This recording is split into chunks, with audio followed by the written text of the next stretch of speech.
రాజకీయాల్లో మాటిస్తే తప్పనేనో అన్నారు మొన్న ఇటీవల ఆంధ్రప్రదేశ్ ముఖ్యమంత్రి కూటమి అధినేత చంద్రబాబు నాయుడు గారు. మరి కట్ చేస్తే ఆయన మాటలకు ఆయన చేతలకు ఉన్న తేడాను ఇప్పుడు తాజాగా ఓ కథనం బయటపెట్టింది. ఆంధ్రప్రదేశ్లో పొత్తులో పవన్ కళ్యాణ్ కోసం పిఠాపురం సీటు వదులుకున్న టీడీపీ మాజీ ఎమ్మెల్యే ఎస్వీఎస్ఎస్ వర్మకు చంద్రబాబు ఊహించని మొండి చేయి చూపడం ఇప్పుడు పెద్ద ఎత్తున రాజకీయ వర్గాల్లో చర్చానీయాంశం అవుతుంది. పవన్ కళ్యాణ్ కోసం సాక్షాత్తు తన సీటునే వదులుకొని తన ప్లేస్ను రిప్లేస్ చేస్తూ పవన్ కళ్యాణ్ అక్కడ పోటీ చేసి గెలుపొందిన విషయం మనందరికీ తెలిసిందే. గెలిచిన పవన్కు గెలిపించుకున్న చంద్రబాబుకు ఇద్దరికీ కూడా నిజంగా మాట మీద ఎంత వాల్యూ ఉందో, ఎంత నిబద్ధత ఉందో ఇదిగో ఈ కథనం చూస్తేనే అర్థమవుతుంది.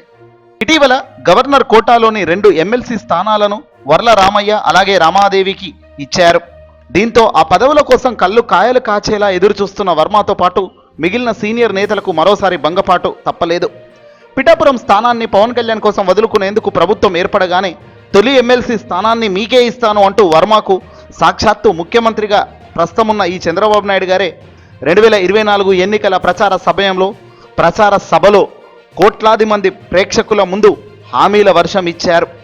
కట్ చేస్తే ఇప్పటి వరకు పిఠాపురం స్థానానికి పవన్ కళ్యాణ్ నిలబెట్టిన వర్మకు ఆ సీటు ఊసే లేదట. ప్రభుత్వం ఏర్పడగానే ఆయన్ని విమర్శించారు.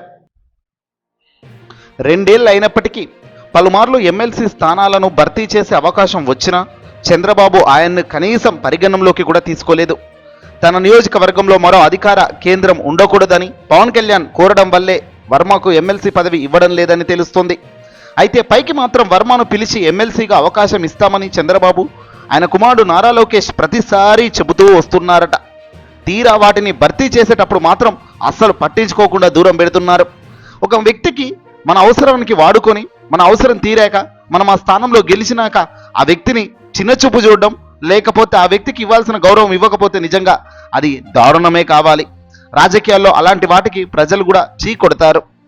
ఎమ్మెల్సీ పదవి ఇవ్వకపోగా పిఠాపురం టీడీపీ నియోజకవర్గ ఇన్ఛార్జ్ పదవి నుంచి కూడా తొలగించేసేశారు పాపం వర్మను. ఆ సమయంలో కూడా ఎమ్మెల్సీ చేస్తామని పార్టీ పదవి ఏముందని బుజ్జగించారు. తీరా ఇప్పుడు ఎమ్మెల్సీ పదవి కూడా ఇవ్వకుండా పక్కన పెట్టేశారు. దీంతో తీవ్ర ఆగ్రహంతో రగిలిపోతున్న వర్మను 2 రోజుల క్రితం చంద్రబాబు తన వద్దకు పిలిపించుకొని మరి మరోసారి బుజ్జగించారు. సామాజిక సమీకరణల వల్ల ఒక ఎస్సీ ఒక బీసీకి అవకాశం ఇవ్వాల్సిన పరిస్థితి వచ్చిందని, ఈసారి సర్దుకుపోవాలని, మరోసారి చూద్దామని చెప్పి పంపించేశారు. దీంతో ఆయనకు పదవి మున్ముందు కూడా డౌటే అనే అభిప్రాయాలు బలంగా తెలుస్తుంది. ఇవన్నీ పక్కన పెడదాం. పవన్ కళ్యాణ్ 2024 ఎన్నికల సమయంలో తాను ఎక్కడి నుంచి పోటీకి దిగుతాడో తనకే క్లారిటీ లేదు. తాను ఎక్కడ ఎలా గెలుస్తాడో కూడా ఆనాడు చంద్రబాబే సాక్షాత్తు వర్మను కాంప్రమైజ్ చేసి వర్మకు మంత్రి పదవి ఇస్తాము, ఎమ్మెల్యే పదవి ఇస్తాము, ఎమ్మెల్సీ పదవి ఇస్తాము అనే పదవిలో ఆశ చూపి ఆయన్ను పక్కకు తెప్పి ఆయన ప్లేస్లోకి పవన్ను రంగంలోకి దింపి గెలిపించుకున్నారు. ఆనాడు పవన్ కళ్యాణ్ గెలుపు కోసం 100కు 80% కష్టపడింది కూడా ఈ వర్మనే. మరి కష్టపడిన వర్మకు ఈరోజు సీటు లేకపోగా పార్టీ ఇన్ఛార్జిగా, ఆ నియోజకవర్గ ఇన్ఛార్జిగా పదవిని కూడా తీసి పారేసి పైకి మాత్రం బుజ్జగించే కార్యక్రమాలు చేయడం ఎంతవరకు కరెక్ట్ అనేదే ఇప్పుడు టీడీపీ సీనియర్లు సైతం గుసగుసలాడుతున్నారు. మరోవైపు ఈసారైనా తమకు ఖచ్చితంగా ఎమ్మెల్సీ పదవి ఇస్తారని ఎదురు చూస్తున్న మాజీ మంత్రి దేవినేని ఉమామహేశ్వరరావు అలాగే మాజీ ఎమ్మెల్యే వంగవీటి రాధాకృష్ణకు కూడా ఖచ్చితంగా వీళ్ళకు కూడా నిరాశే తప్పింది. మైలవరం సీటు వదులుకున్నాను కాబట్టి తనకు అవకాశం ఇవ్వాలని దేవినేని ఉమా ప్రాధేయపడుతున్నప్పటికీ చంద్రబాబు లోకేష్ పట్టించుకోలేదట. ఆయన పేరును అసలు పరిగణంలోకే తీసుకోలేదట. దీంతో ఆయన తీవ్ర మనస్తాపంతో ఉన్నట్లు తెలుస్తుంది. వంగవీటి రాధాకృష్ణను ఎమ్మెల్సీని చేస్తామని స్వయంగా నారా లోకేష్ హామీ ఇచ్చి ఆ తర్వాత ఆయన ఊసే మర్చిపోయారు.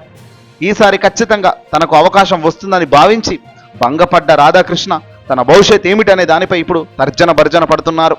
కడప జిల్లా టీడీపీ అధ్యక్షుడిగా ఉన్న రెడ్డప్ప గారి శ్రీనివాసరెడ్డి కూడా ఎమ్మెల్సీ అవకాశం వస్తుందని ఎదురు చూసినా చివరకు ఆయనకు నిరాశే తప్పింది. అనంతపురం మాజీ ఎమ్మెల్యే ప్రభాకర్ చౌదరి, చంద్రబాబు పక్కనే ఉండే టీడీ జనార్దన్ వంటి నేతలకు కూడా ఈసారి భంగపాటు తప్పలేదు. ఇప్పుడు భర్తీ చేసిన 2 పదవుల్లో ఒకటి వర్ల రామయ్యకు ఇవ్వడంపై టీడీపీ నేతలు అభ్యంతరాలు వ్యక్తం చేస్తున్నారు.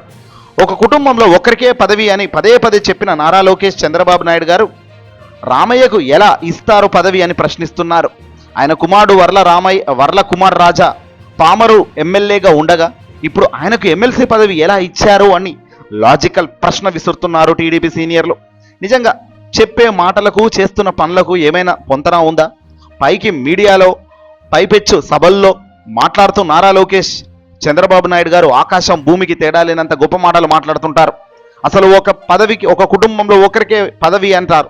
కట్ చేస్తే ఇక్కడ వర్ల రామయ్యకు అలాగే ఆయన కుమారుడు వర్ల కుమార్ రాజా ఇద్దరు కూడా పదవులు ఉన్నాయి. మరి ఇదెట్లా చెల్లుతుంది అంటే సమాధానం లేదు. మాకు నచ్చితే ఒక లెక్క, నచ్చకపోతే మరో లెక్క అన్నట్టుగా సాగుతున్న వైన్యం అధికార ఫెయిల్యూర్కు ప్రథమ కారణాలు కాబోతున్నాయి రాబోయే రోజుల్లో. సీనియారిటీ, పనితీరును పరిగణంలోకి తీసుకోకుండా చాలా దారుణంగా అవమానిస్తున్నారని పలువురు నేతలు చంద్రబాబుపై మండిపడుతున్నారు. పైన నారా లోకేష్ ఆదేశాలు, కింద చంద్రబాబు సొంత దూకుడు, వెరసి పవన్ కళ్యాణ్ వీళ్ళిద్దరికీ తలకాయ ఊపుడు.